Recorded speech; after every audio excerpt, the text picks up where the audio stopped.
What's up, world? I'm Cameron McKinney, and this is Pop Culture Spotlight, a podcast about the movies No Sudden Move and The Father. First, let's talk about the movie No Sudden Move. Here's a quick synopsis. In 1954 Detroit, three criminals are hired to steal an important document, and the plan quickly begins to fall apart. This is director Steven Soderbergh's return to the genre that made him famous, the heist movie. This is the guy who directed Out of Sight, Ocean's 11, and Logan Lucky, and now he's back in that genre with No Sudden Move, and this is one of the absolute best movies of the year so far, and these are the biggest reasons why. First off, this movie reunites Soderbergh with two of his closest collaborators, Don Cheadle and Benicio Del Toro. Both of them starred in Soderbergh's Traffic, with Del Toro winning an Oscar for Best Supporting Actor, but Cheadle and Del Toro did not have any scenes together, and I just think it's super cool to see two of the best actors of their generation on screen together. I mean, in this,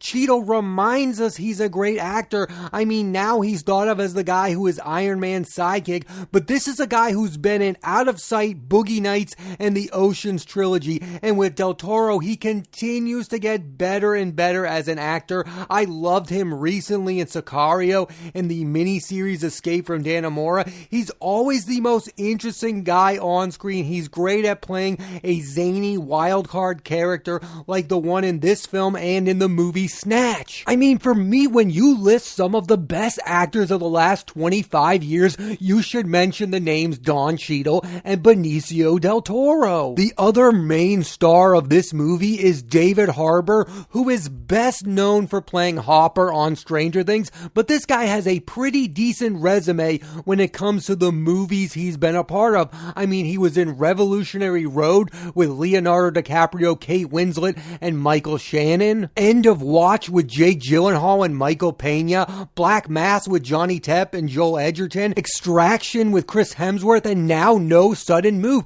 And next week, you can see him in Black Widow with Scarlett Johansson, Rachel Weisz, and Florence Pugh. I think David Harbour is going to be just as big for being in movies as he is in Stranger Things. I think this guy is set to have a really good film career. He's already had one. I want to take this moment to talk about one of my favorite actors of all time, Matt Damon, who does appear in this movie in a very small role, and I want to say on this podcast, on the record, that I really admire the fact that Matt Damon is willing to take on a small role in good movies. He's done it in Saving Private Ryan, Finding Forrester, Margaret, Interstellar, and in No Sudden Move. It's a scene-stealing performance. He's giving the best dialogue in the movie, and it's amazing to have three movie stars in the same scene with Don Cheadle, Del Toro, and Damon on screen. It makes this film worthwhile. Well, these are three movie stars of the highest caliber, and no one knows how to use them like Steven Soderbergh. What do all of these smaller appearances that Matt Damon makes in movies have in common? All of those films I mentioned are directed by some of the best filmmakers of all time. Like, he's not playing bit parts in movies directed by bad directors. In Saving Private Ryan, you have Steven Spielberg. In Finding Forrester, you have Gus Van Sant. In No Sudden Move, you have Steven Soderbergh. In Margaret, you have Kenneth Lonergan. And in Interstellar, you have Christopher Nolan. Matt Damon is willing to take smaller roles to work with some of the best filmmakers of all time. And I think more movie stars should take that approach. It doesn't matter if you are the lead of a boring movie. What matters is that Matt Damon is in as many good movies throughout his career as humanly possible. And that's why when you look at Damon's resume, it's stellar. Damon's next films include Stillwater with Abigail Breslin and The Last Duel with Adam Driver and Ben Affleck, and is the first time him and Affleck have co-wrote a script together since Good Will Hunting. So yeah, sign me up for that film immediately. I mean, Ben Affleck and Matt Damon won the Oscar in 1998 appreciate for writing Good Will Hunting, one of the best movies of all time, so I have really high hopes for The Last Duel. The rest of the supporting cast of No Sudden Move is star-studded. You have John Hamm playing the authorities again. I mean, this is a guy who played an FBI agent in The Town and in Richard Jewell. In No Sudden Move, he's playing a cop. Hamm will next be seen in Top Gun Maverick with Tom Cruise and Miles Teller. I need that movie immediately. Brendan Fraser from the Mummy movies and Looney Tunes Back in Action is in this film, and he is having a bit of a comeback. I mean, Brendan Fraser is going to be the lead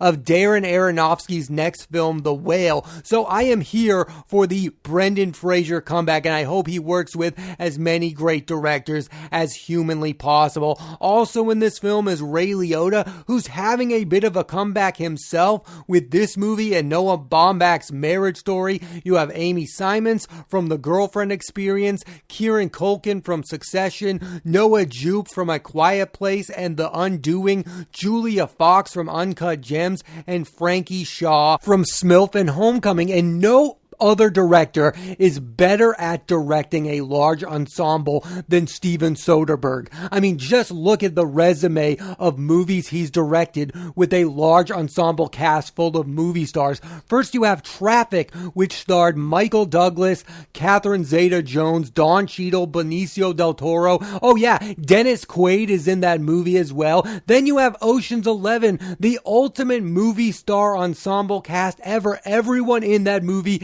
is a legitimate movie star. George Clooney, Julia Roberts, Brad Pitt, Casey Affleck wasn't really a movie star but became one. Matt Damon, Contagion, which starred Damon, Gwyneth Paltrow, Lawrence Fishburne. You also have Logan Lucky, which starred Channing Tatum, Adam Driver, Daniel Craig, Seth MacFarlane, Riley Keough. In my opinion, that film, Logan Lucky, is the underrated film of Soderbergh's career. I absolutely love Logan Lucky. I think I've talked about it on the podcast before. I think it's the best movie Channing Tatum has been a part of. I think Daniel Craig's insane in that movie, and I mean that in the best way possible. And then after that, you have The Laundromat, which stars Meryl Streep, Jeffrey Wright, Gary Oldman, and Antonio Banderas, who are all-time great in that movie. If you have not seen The Laundromat, the only reason to give that movie a try is Gary Oldman and Antonio Banderas, who are doing something in a movie I've never seen done before. I'm not saying that movie is great or even a top-tier Steven Soderbergh movie, but what they do in that movie is spectacular. And I really think these last two films that Soderbergh has directed on HBO Max are two of his better movies. You have Let Them All Talk with Meryl Streep, Lucas Hedges, and Gemma Chan, and No Sudden Move. I mean, back in the day, this is a guy who was nominated for Best Director twice in 1 year with Aaron Brockovich in Traffic, and he won for Traffic. I think you can make a case that these last two films are up there with those earlier films that made him famous, but because these films are not box office sensations or winning a ton of Oscars, they are becoming very underrated. Everyone needs to go out and watch these two movies, and I can't wait for his third film that's going to be on HBO Max. It's called Kimmy, and it stars Zoe Kravitz. Yes, Zoe Kravitz in a Steven Soderbergh movie. Give that to me now. I think the thing I love most about Soderbergh as a director is that he understands how important a movie star is. Going back to the heights of his career, he had George Clooney in most of his movies. He's worked with Matt Damon a ton of times. He's worked with Don Cheadle now 6 times, Benicio Del Toro 4 times. He understands the importance of a movie star. It's why he's worked with Julia Roberts and Meryl Streep, Gary Oldman and Antonio Banderas. He knows to get people interested in his movies that they must star movie stars. And then he makes amazing movies with them. I mean, he's gotten some of the best performances ever from some of the biggest stars on the planet. And that same quality is what makes this movie special. There are a lot of interesting heist movies out there, but this heist movie stars Don Cheadle, Benicio Del Toro, and features Matt Damon. And those 3 performances are 3 of my favorite performances performances of the year so far. I love what Don Cheadle does in this movie. It reminded me how good he is as an actor. I mean, I saw him in Hotel Rwanda when I was in high school, and I knew he was a movie star immediately. And Steven Soderbergh understands the importance of movie stars. For me, No Sudden Move is one of the best movies of 2021 so far. It's super fast-paced and a lot of fun, and gets better as it's going on. Cheadle, Del Toro, and Damon, like I said, deliver 3 of my favorite performances of the year so far. I highly recommend you watch the movie No Sudden Move. Now let's switch gears and talk about the movie The Father. Here's a quick synopsis. Arthur is dealing with dementia and is struggling with the fact that his life is not the same as it used to be, and his daughter Anna is trying to find him a caretaker before she moves away. This was the last Oscar-nominated Best Picture of the past year that I had not seen, and I heard a lot of things about it, like the fact that Anthony Hopkins delivers one of the best performances of his career. And I'm here to say all of that is true. Anthony Hopkins is brilliant in the movie, and his last 2 performances have blown me away. First, with Two Popes, which he starred with Jonathan Pryce, was one of the best movies of 2019. I thought it was one of the best written movies of the year, and one of the most surprisingly entertaining films I've ever seen. And now with The Father, he's won his 2nd Academy Award for Best Leading Actor. I mean, look at the list of actors he joins that have 2 wins in that category. Tom Hanks, Sean Penn, Jack Nicholson, Dustin Hoffman, Daniel Day-Lewis, and Marlon Brando, among others. I mean, that's a list of some of the greatest actors of all time, and that's why you need to put Anthony Hopkins on that list. I mean, he has been brilliant for so long. I mean, he was great in Silence of the Lambs. He was great in Two Popes. He was great in the Thor movies, even a blockbuster that he doesn't have to play the lead role. I thought he was really good in those movies, and he's been so consistent. I mean, we see older actors go through these down periods. I mean, Robert De Niro is not as good as he was in the 70s. Al Pacino is not as good as he was in the 70s.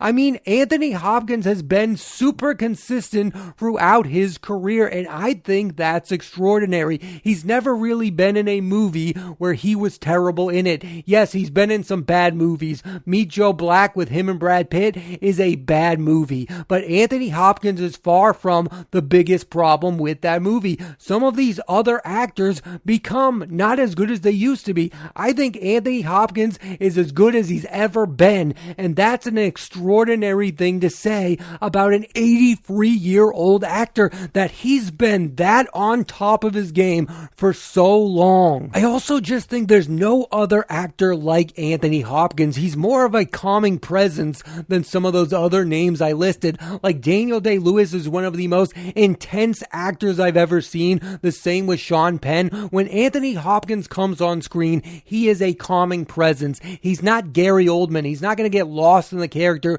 I think Anthony Hopkins really has that movie star charisma that's needed in a leading man, and the fact that he still has it at 83 years old is amazing. And while I know a lot of people are upset that the late great Chadwick Boseman did not win Best Actor for Ma Rainey's Black Bottom, I think this is a well-deserved win for Anthony Hopkins. He is one of those actors that deserves to be on that list with those other great actors I mentioned. He should have 2 Best Leading Actor Oscars. He's one of the greatest actors of all time. Also in this film is Olivia Colman, who has become a massive star in the past few years. She won the Oscar for her performance in The Favorite with Emma Stone and Rachel Weisz, and has appeared in 3 hit TV shows over the years: The Night Manager with Tom Hiddleston, Fleabag with Phoebe Waller-Bridge, and season 4 of The Crown. And for her performance in The Father, she was nominated for Best Supporting Actress. I don't think Olivia Colman was all that great in this movie. I do think she got this nomination because of her name. Like, she has become one of those names. When she's in a movie, you should expect her to get nominated for awards. I do think she's a really good actress. I do think she's good in this movie. I'm not saying she's bad, but she's getting a nomination because of her name. Kind of like when Kathy Bates was nominated for Richard Jewell when people like Paul Walter Hauser and Sam Rockwell were way better in that movie and weren't nominated. The reason Kathy Bates was nominated because she was an Oscar winner, and that's why Olivia Colman was nominated for this movie, because she's a previous winner and she's a big name and she is a really good actress. But her performance in this movie did not warrant any accolades. Also in The Father is Imogen Poots, who has quietly had a great 2020,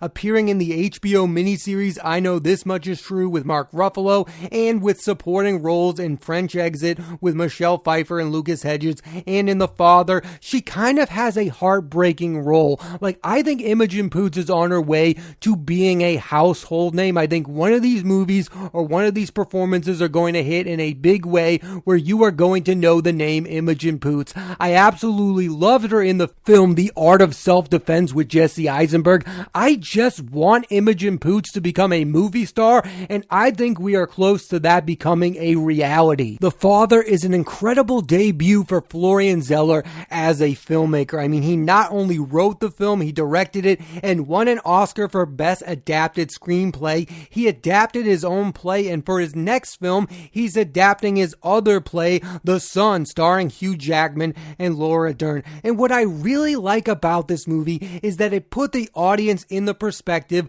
of someone who has dementia, and it makes you feel super empathetic towards that person. It's the same thing with Sound of Metal, the two surprise hits of last year. I think what makes those two movie hits is that they try to make you, the audience member, understand what the person is going through. I mean, we all understand that losing your hearing and going through dementia is a traumatic experience, but it's an experience that most of us don't go through, so we don't understand that experience. And these two films, Sound of Metal and The Father, try to get you to understand what that would be like. It puts you in the minds of these people going through these things. These two films put you in the state of mind of the main characters. A lot of movies tell you the trauma that the main character is going through, but not a lot of movies try to get you to experience what they are going through. And that's why I think these two movies are brilliant, and both of them get all-time great performances from their leading men, Anthony Hopkins in The Father and Riz Ahmed in Sound of Metal. It's no surprise that those two both were nominated for Oscars and that Anthony Hopkins won an Oscar, because not only did you get how great Anthony Hopkins is as an actor, you also got to experience what his character was going through, so you're also more empathetic to his character than you are to a lot of other main characters in movies. And I thought that was a brilliant thing about both of those movies, and I thought those two movies were two of the top 5 movies of last year. I absolutely loved The Father and Sound of Metal. I was talking about a movie, Supernova, a few weeks ago on the podcast that stars Stanley Tucci and Colin Firth, and in that movie, Stanley Tucci is playing a character who is dealing with dementia, a lot like what Anthony Hopkins is going through in The Father. But you know what the difference between the two movies are?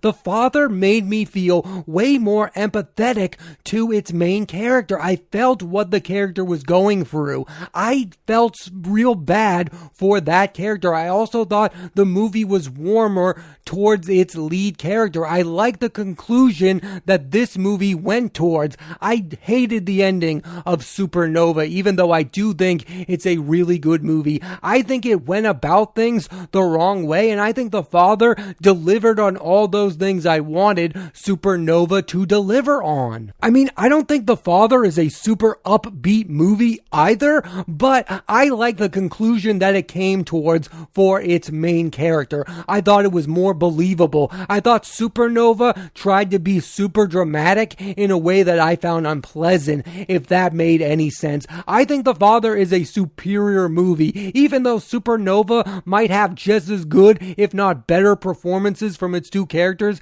in Stanley Tucci and Colin Firth. I just like the experience of watching The Father a lot more. I thought how it dealt with dementia dementia was more realistic. And that's what I want to see when I watch a movie about something that I don't quite understand. I want to see how someone can deal with these things in a realistic manner. I really enjoyed this movie. I thought Anthony Hopkins gives an all-time great performance in it. I think Florian Zeller is going to become a great filmmaker, and I highly recommend you check out The Father. Thanks for listening to this edition of Pop Culture Spotlight. I'm Cameron McKinney, and there'll be a new episode of podcast every Thursday on Apple Podcasts and Spotify. And this week, I put the spotlight on the movies No Sudden Move and The Father. Next week, I'm putting the spotlight on the career of actor Daniel Craig and the movie The Tomorrow War starring Chris Pratt. So tune into that and please rate, review, and subscribe.